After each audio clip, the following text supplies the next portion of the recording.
Okay, everyone, welcome to a short little episode of Voting Trend. It's Dave. Welcome. Again, I wasn't planning on making a video today or tonight. I'm working on a video about Pennsylvania and what we have to look at the numbers as far as why Pennsylvania is being a little hard for Democrats. But I came across, I'll admit, I worked in politics for over 30 years. I've done academic work when it comes to forecasting models and all of that. I got my master's degree from McGill University in voting behavior. So I haven't really delved into the YouTube side of election forecasting and whatnot. But I came across this guy named Depressed Ginger, and he all of a sudden had a video up today, I guess it is, that says Trump reclaims the lead in the election according to forecasting models. Now, I want to go ahead and show you part of his video, the first part of the video, because it just irks the hell out of me. So let's go ahead and watch this. Well, ladies and gentlemen, we do have more polling updates. We've got good news regarding Donald Trump's chances. Take a look. Trump, according to Nate Silver's updated forecast, a 53% chance to win, and he's ahead for the first time in a little while. You can see Harris had like a 6 or 7% lead.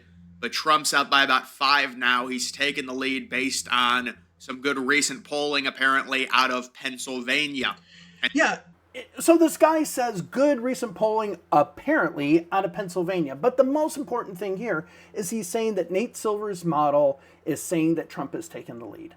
It does not. The Nate Silver model, nor to 538, which I don't think Nate Silver's really associated with anymore, neither one of them are saying that Trump is in the lead. And this interactive poll thing that he's showing here, there's nowhere else that you can see this data except on the interactive poll. Now, I've said myself that I'm not a fan of Nate Silver. I'm not a fan of using polls for predictive models for an election that is a number of days out, okay, because the only nowcast model of his that makes sense is the day before the election. But still, I'm not a big fan of Nate Silver. But if you are going to use somebody's data and you are going to go ahead and say that something is happening, say it correctly. Now, obviously, I think I've made it very clear. I'm strongly for Kamala Harris. But when I do my polling, I make sure that I look at the data objectively, which is one of the reasons I don't work in politics anymore, because they wanted me to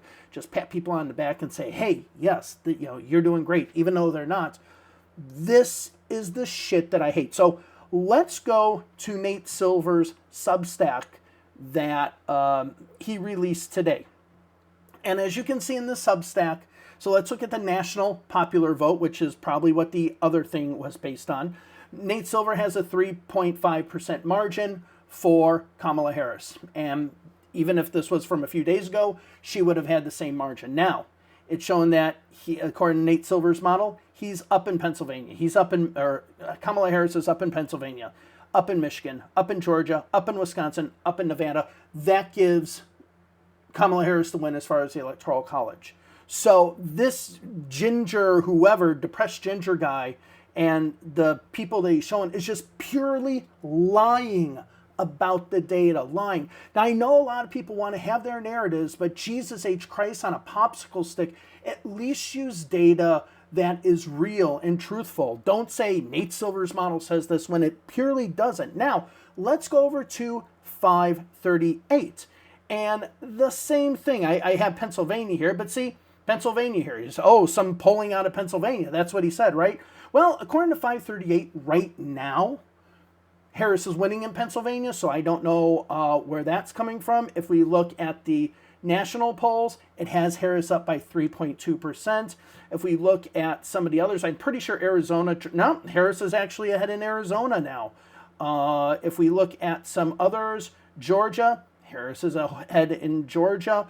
So, and I just showed you Pennsylvania, Nevada, Harris is up in the 538 model.